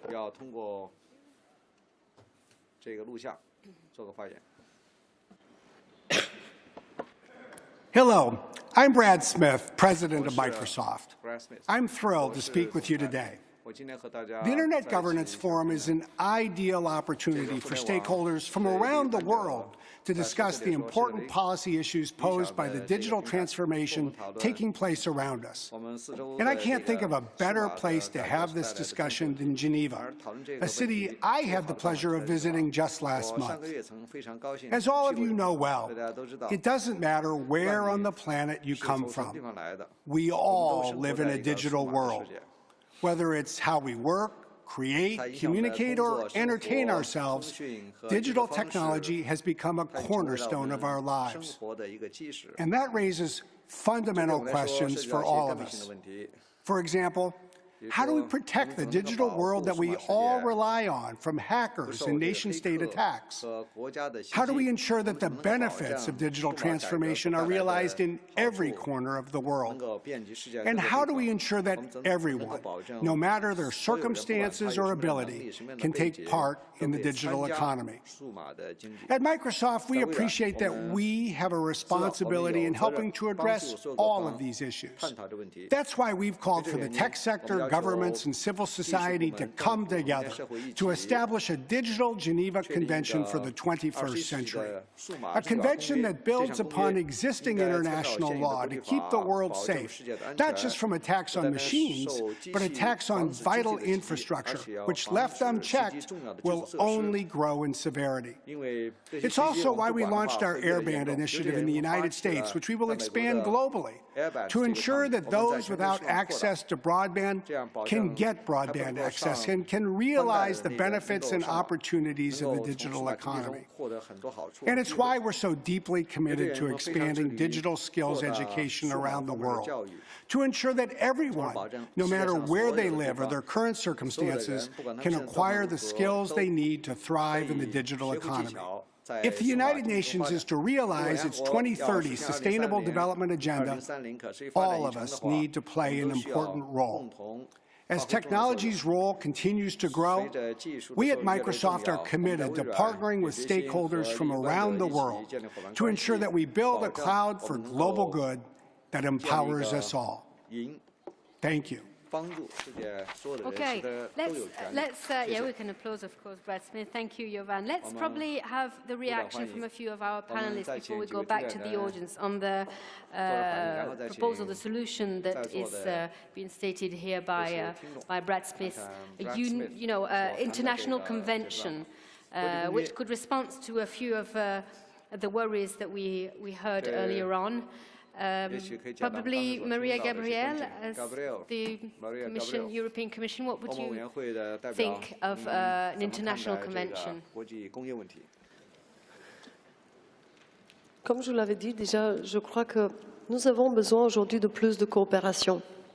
Ici, une telle convention pourra permettre, dans un contexte où nous sommes tous conscients quels sont les défis, de clairement dire que nous avons tous des responsabilités, ça pourra permettre d'accélérer le processus. Mais pour cela, il faudrait de la volonté de tous, il faudrait aussi qu'on s'assure qu'on regarde dans la même direction et qu'on est de nouveau basé sur des valeurs et des principes. Aucune vision d'avenir ne pourra pas tenir si derrière nous n'avons pas cette base solide qui dit nous avons réalisé grâce à cette volonté commune qui aujourd'hui nous a réunis et nous voulons réussir et obtenir davantage avec de nouvelles responsabilités, avec une meilleure prise de conscience des nouveaux défis. Thank you. Well, it seemed to me actually that you had quite a lot of values in common. You know, that it's rather the mean is how to apply and get together to making decisions and deciding on policies. Am I right or wrong? Vince Cerf? Just a thought. It seems to me that much of what we're talking about has a great deal to do with the society that we want to live in. And that invariably invokes societal conventions. Some of those are conventions that say, in our society, these things we consider harmful, and we will try to do things to mitigate those harms. One of the big challenges that we have in this arena is to discover what things we choose to hold in common on a global scale. This is very difficult because of variations in culture, history, and geography. But I think that's what we need to go after. And I wanted to draw your attention to a phenomenon that hasn't been mentioned yet. We've been having these meetings on an annual basis. They started in 2006. Did you notice what happened without any particular top-down ruling energy or planning? But regional and national IGFs popped up like mushrooms after a spring rain. It's important that that happened. What it means is that there is conversation going on, not just in this annual meeting, but in other places during the course of the year, out of the sheer desire to have that conversation. And so I hope that we're smart enough to get insight from what those conversations have revealed, and that will help us discover what we choose to hold in common. Thank you. Mrs. Esther Yusen. Yes, I think you're right. There's some commonality, but maybe also different approaches about how to take this forward. I want to respond to Mr. Ismailov first. I think he's absolutely right. I think the Internet does pose challenges that we should be approaching with a research agenda that we talk about together, with looking at the need for regulations, for how we apply existing laws effectively. I think your proposal that this should happen within the UN system, my response would be that the IGF is inside the UN, and I think if we're not able to use this forum effectively to provide that kind of platform, I'm not sure that we need another new mechanism within the UN. I think with regard to the Geneva Convention, I think it's been really interesting and courageous of Microsoft to put this forward. I'm not sure that we're ready for a convention, but I think the process of beginning to talk about shared norms and to consolidate an understanding of the Internet as a public, commonly owned entity, and as I said earlier today, not public as in controlled by governments, but public as in us, as common to all of us. That I do think is a useful initiative. Thank you for your reaction. Mr. Liu just asked, sorry, for the microphone. Thank you. I think actually, as I mentioned during my opening remarks, there should be global governance. Because if you compare Internet regulation with civil aviation, with the road system, transportation, for civil aviation, it developed so fast, it's due to international regulation. Because people feel safe. Safety, security is the development of any technology. That's why I think for the Internet, definitely there must be international, a global system. But I know that they are difficult. I think we need to realize challenges now we are facing. That's why I think we started not with the intergovernmental negotiations, we started multi-stakeholder. So that's why I think my advice to the we may make good use of this multi-stakeholder IGF to develop ideas, to find out the issues, really which area we need to regulate first. I think it's not easy and not good to start that you are going to have a comprehensive convention, comprehensive treaty. That's too early to say that. But you need to say which area you need to regulate. Probably in 10 years. Yeah. People say to be, I think they are also for the business sector, for the scientific community, they need to see there be some kind of prediction that they will have a very secure environment to invest, to develop. I think, but the most important for the people, for the users, I think our policy maybe by 2027, we shall 6 billion users, but we need to see that this internet system will be secure and safe. Because people are worried, internet, if without any international regulation, maybe our national security will be threatened, maybe our community security will be threatened, maybe a banking system will be threatened. That's why the security safety becoming one of the challenging issues. That's why I think I hope it be the IGF is a multi-stakeholder forum. People from the experts from different forums to identify which areas we need the urgent response. And we need a plan, we need a strategy for the regulation for future. Thank you. Thank you. So we have global governance, but we also have micro-governance, because we understand that it can be very efficient to work on a smaller scale. And we have common values, some of them, so I feel that we are progressing. I know you would all like to add something. I just want to go back to the audience, because I did say that we would be interactive, but we will go back to this. Probably one question about what we've just heard. We have one question here, sir, or comment. Okay, it's two questions, and it's from everyone in the room. So the first question is, who thinks that you know what the citizens of your country wishes for internet governance in 10 years? And I wouldn't raise my hand. So who raises his or her hand in the room? Nobody. Okay, nobody. So, second question, we wish that in 10 years, when we met, we would know about what the citizens of the world wish for internet governance. And I wish that. And I wish that we would have 200, 300 citizens of the world here in the room giving their recommendations to the stakeholders about what they wish and what they want for the future of governance of internet. And there are tools for that, and I think we would like some reactions from the panel if you think that this is a good idea. Thank you very much. But civil society is one of the multi-stakeholders, isn't it? Thank you, yes. That was another statement from civil society. Kathy Brown. Mrs. Brown, please. Thank you. Thank you for that very much. I really appreciate it.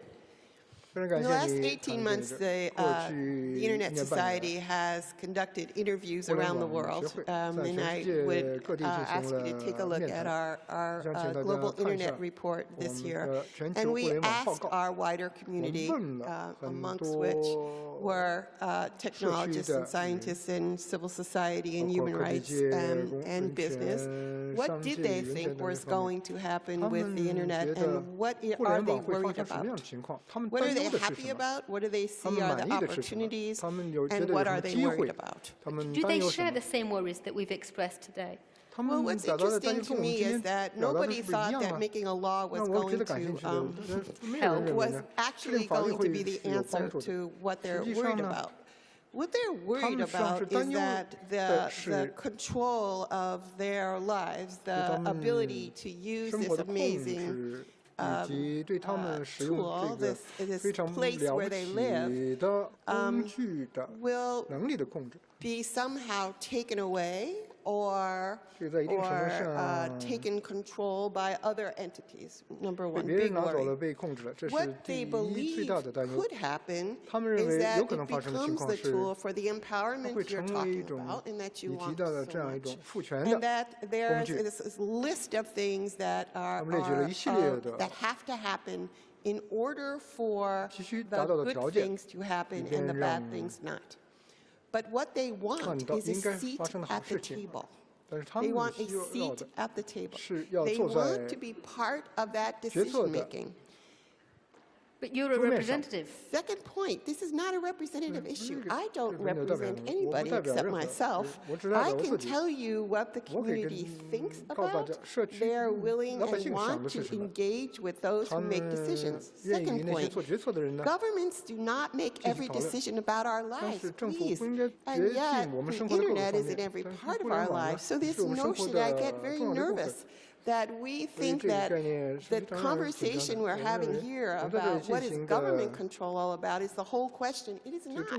There are issues that need to be resolved at different layers, different levels of the internet that have nothing to do with the government, that have to do with the technical way the internet operates, the way we live, the way we want to run our communities, our schools, the way we want to actually drive a car, the way we want to get our information from our doctors.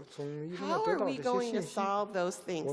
And with all due respect, I don't think it's with a global treaty. We may well have some issues on war and peace. We may have some issues on conventions of what is a way to think about the public internet, the core of the internet, that it may do well for us to get to agreement. There's a commission right now on the stability of cyberspace. That seems to be a good conversation to have, but we are so early in that conversation. And I think what the question that was posed here, do we all know what everybody thinks? We have some ideas what people think. Do we know enough to make a law to say this is now how we shall all go forward? I'm not so sure.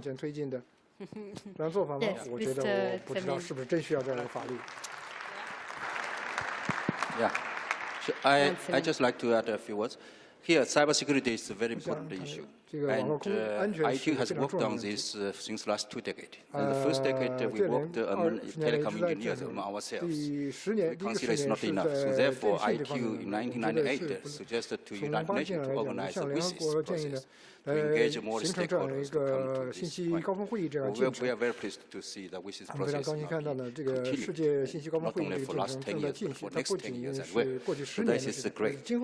And then, you know, that in 2007, ITU organized a high-level expert for the cybersecurity agenda, and we had several key experts in the room as our part of that group. And that idea to have the Geneva Convention was already raised there by some great judge from the market. And then we discovered that it's not easy. This is inside, within our families, there's no general agreement, so there are different opinions. And then we try to see if we can get some kind of easy area we can move ahead, like child online protection. And then child online protection is the area people all agree that pornography is not good for the child, so we can reach some agreement. But again, here you have some difficulties, you cannot realize.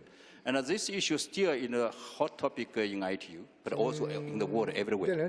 But today I'm very pleased to see that this issue is no longer for the telecom engineer, telecom authority, but also you go to the Prime Minister's office, President's office, you know, that is very high. And also that inside ITU, when we talked about that, we heard still different opinions from different member states, but we never heard such kind of public call from big companies like Microsoft. So that, you know, we have to, it's the first time for me to hear this kind of call from industry. So I like to also have further studies and try to get some more information from them, you know, why. I know that Microsoft play a very important important roles inside the United States for government, for industries. So that we like to see what Well, we are talking about the 10 next years, so we have time to think about it. I'd like to go back to what the people think, what they don't want. They don't want governments to always rule their life. They probably don't want the GAFAs either, Facebook and Google and Twitter to take all their private data. How do you protect the people then? Or help the people rather than protect? We certainly know what women want. Do you? I think so. I think so. They want governance. I mean, there are 3 aspects of governance that we think women want and deserve. One relates to access, which we have talked about. The digital divide is growing. That's one. The second aspect of governance is how can governance, in the way that governments regulate, in the way that private sector acts, or social media platforms operate and regulate, self-regulate maybe, but how they govern, how does that really help them to be empowered, to have, to benefit fully from the internet. And the third aspect of governance is how does, we talked about earlier, there were questions about offline and online realities.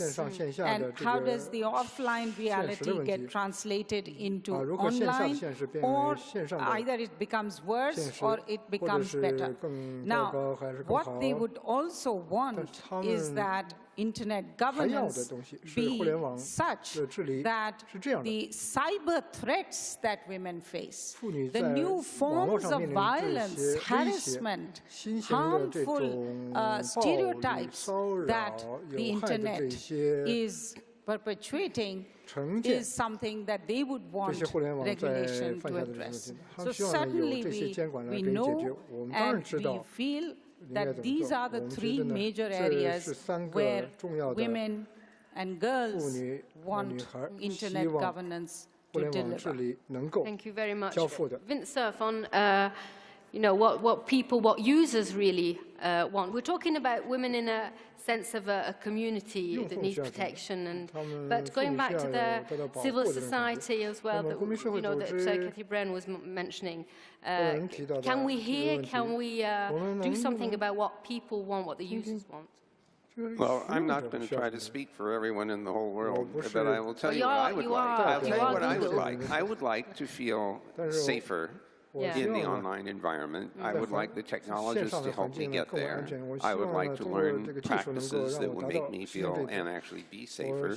I would like companies to feel some pressure to behave in a way that also improves my sense of safety and trust. This is a very shared responsibility across all layers of this architecture. Every actor in the system has a role to play to achieve an internet that we can feel comfortable using and that we can build on.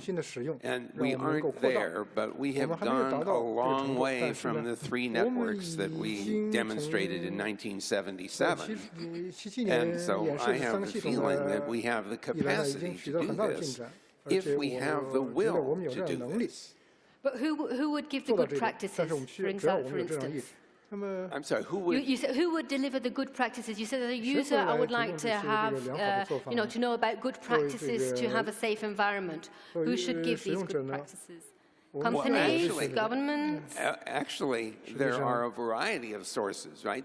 That my company tries to help people do a better job of using the network safely. We give them technology to do that. We give them 2-factor authentication. We insist on using cryptography. So I think the corporations that offer service have a role to play to educate people.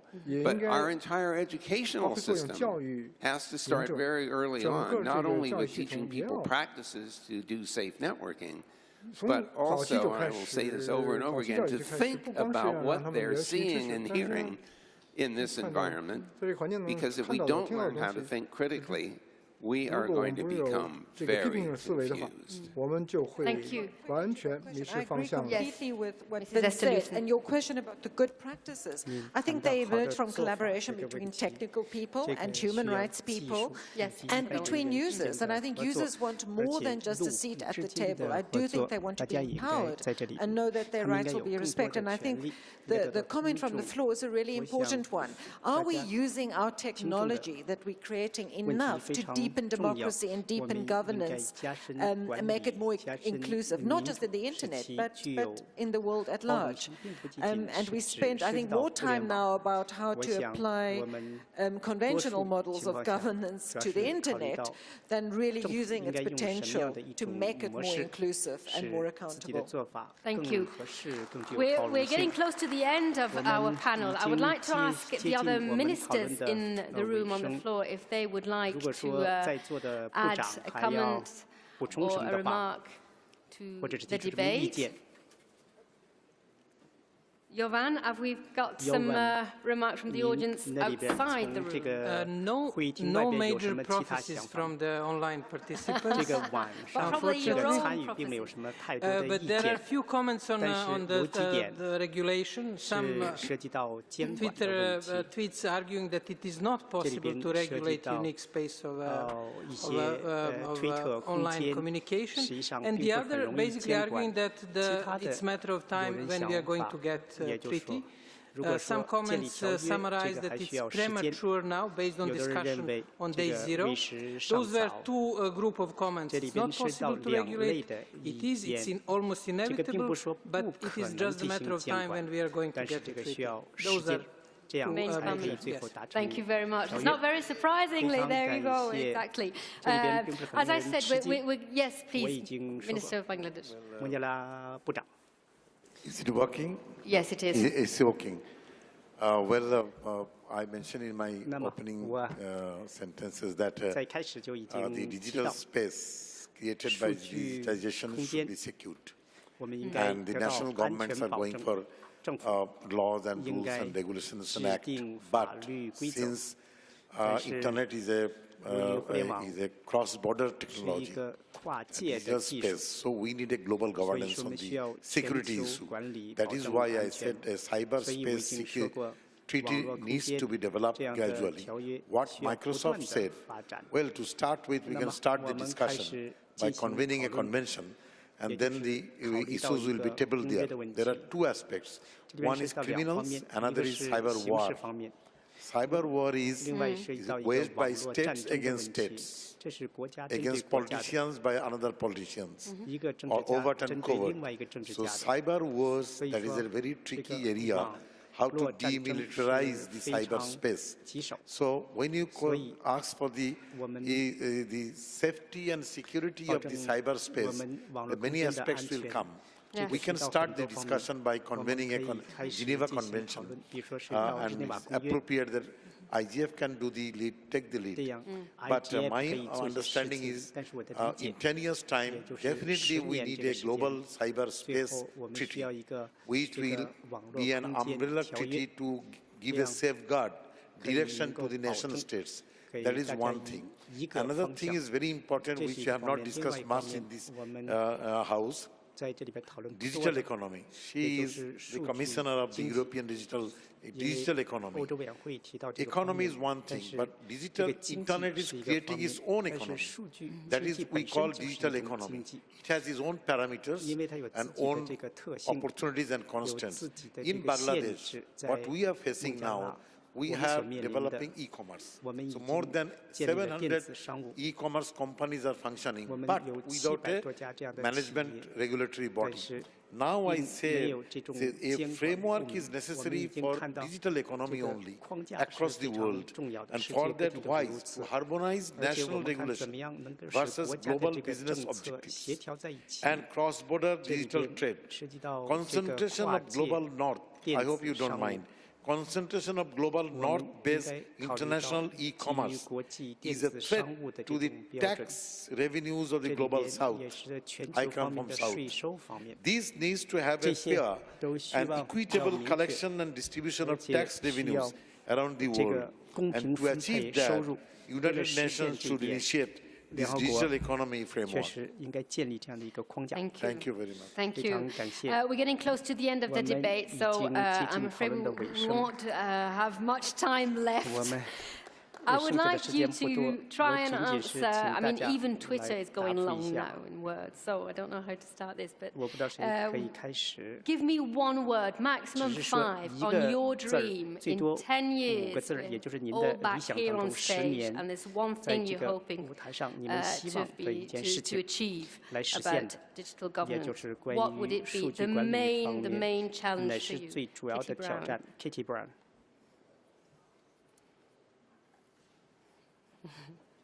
I would truly like to see us using the tools of the 21st century to arrive at collaborative decision-making inside of government, but outside of government as well, for all of the communities. Thank you. Eric Loeb. I'd say aggregation of marginal gains. And I say this because of the belief that rather than trying to solve things in one grand comprehensive place, often that can result in a least common denominator. However, there is a possibility to steadily address issues, make marginal gains that add up to a significant improvement. Using the digital revolution and parity democracy within that to really deliver on the greatest project for humanity in the 21st century, which is gender equality and women's empowerment. Well, internet empowers people and women also. So the future is empowerment of people through internet. And the people should be secured and safe. Thank you very much. Yeah, more advanced internet services beneficial to everybody. To everybody, thank you. Mr. Yu. I think promote digital governance or internet governance progressively to secure that the digital economy will benefit the whole mankind. Mrs. Gabrielle. Économie et société numérique basée sur une coopération renforcée avec des responsabilités claires dans lesquelles l'éducation, les compétences numériques et l'inclusion ont un rôle central pour pouvoir garder le visage humain de notre futur.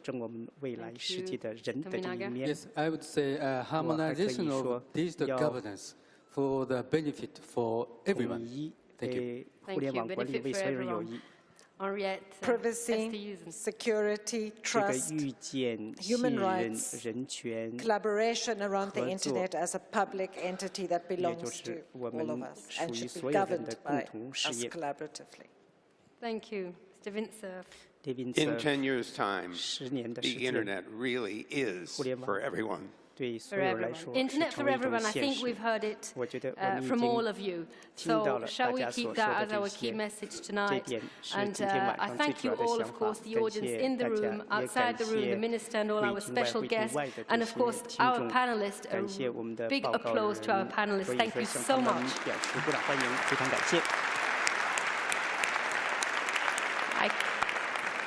I kindly invite you to, or should you stay? Chengetai will probably tell me if you want. There you are. Thank you. So let's go on this side. This is a bit chaotic.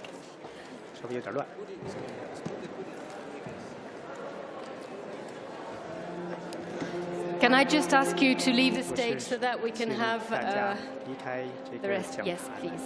I will come to you. Thank you ever so much. I'll go back to you.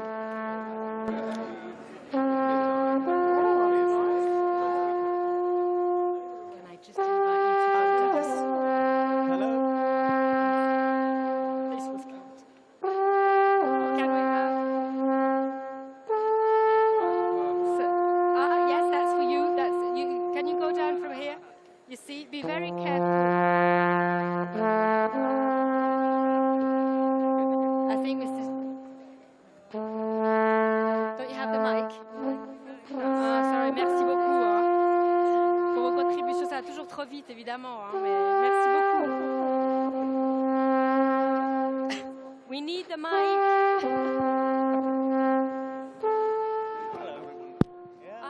Oh, no. It's working now. All right, ladies and gentlemen, thank you very much. We are now going. In your bags, you'll find an invitation to the host country reception, which is sponsored by the State Council of the Republic and Canton of Geneva, and also the Executive Council. This is the directions in case you don't know, but I'm sure you can follow people who do know where it is. It's at WIPO. You can leave through the gate, this gate, and you can walk down next to ITU across the road. If you have any questions, I am sure there's people here who are very, very familiar with Geneva and can also direct you. Thank you. I'm going to get a cardboard cutout.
Ja, jetzt eben, da probiert er mit so